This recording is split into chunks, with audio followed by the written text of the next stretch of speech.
Hi my friends, so I'm going to read The Good Egg by Jory, one of my favorite books. Oh, hello. I was just rescuing this cat. Know why? Because I'm a good egg. A very good egg. It's true. I do all kinds of good things, like I'll carry your groceries, I'll water your plants, I'll change your tires, I'll paint your house. If you need any help whatsoever, I am your egg. I've always been a good egg. It's been this way from the start, even in my earlier days back at the store. There were a dozen of us living together under one recycled roof. There was Meg and Peg and Greg and Clegg and Shell and Shelly and Sheldon and Shelby and Egbert and Frank and other Frank. The other 11 eggs weren't on their best behavior. They weren't exactly good. They ignored their bedtime, they only ate sugared cereal, they threw tantrums, they cried for no reason. They broke their stuff on purpose. Meanwhile, I tried to take charge. I tried to fix their bad behavior. I tried to keep the peace because I was a good egg. A very good egg. Nobody seemed to care though. Every night I was exhausted. My head felt scrambled. Then one fateful morning, I noticed some cracks in my shell. Yikes! They were everywhere. My doctor said it was from all the pressure I was putting on myself.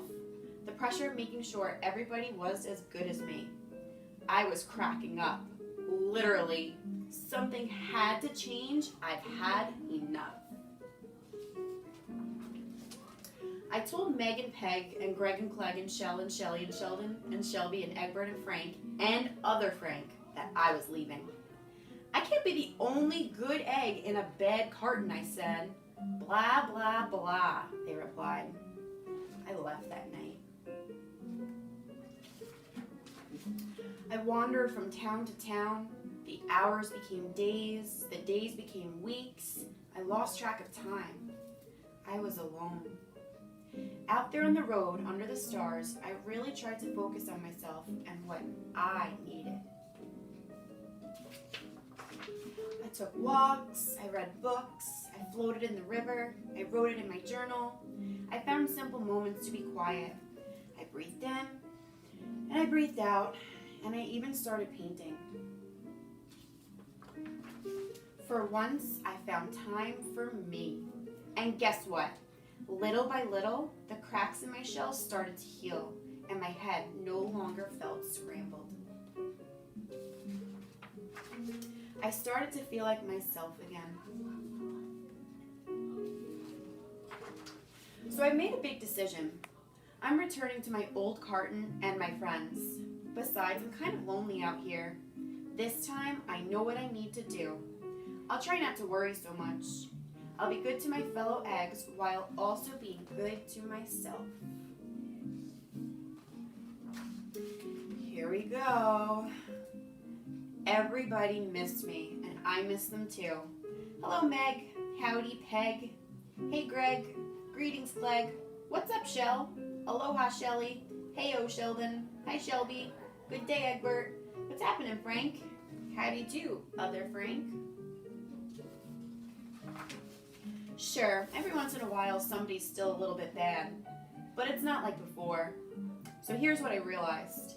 The other eggs aren't perfect, and I don't have to be either. I'm okay with that.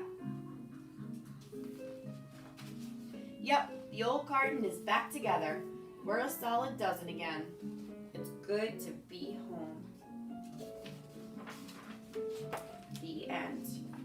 So this is one of my favorite books because the good egg goes through a lot of feelings. And at first, he felt really organized and he was keeping himself together, but then became really upset and frustrated. But he took the time to take care of himself. He used his belly breathing. He was breathing in, breathing out, and he was eventually able to make himself feel good so that he was able to go back home.